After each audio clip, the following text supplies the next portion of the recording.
మరి విఘ్నేశ్వరుడు పార్వతీదేవి యొక్క కుమారుడు కనుక శ్రీ మహావిష్ణువుకి మేనల్లుడు అవుతాడు. మేనమామల ముద్దు మేలైన ముద్దు. ఓసారి ఎందుకో వైకుంఠానికి తీసుకెళ్లాడు. మేనల్లుడు కదూ, సంతోషంగా తీసుకెళ్లి అక్కడ సుదర్శన చక్రం పెట్టుకున్నాడు.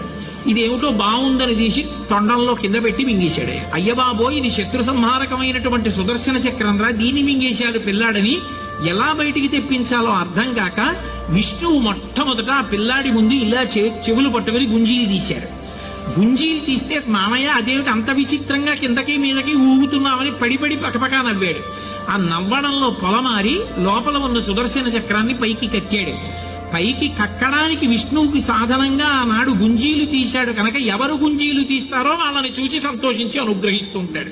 ఇప్పటికీ మీరు పాండిచేరి వెడితే పాండిచేరి రోడ్డు అంతా కూడా గుంజీలు తీస్తూనే కనపడతారు మీకు. విఘ్నేశ్వరుడి యొక్క పూజ అంత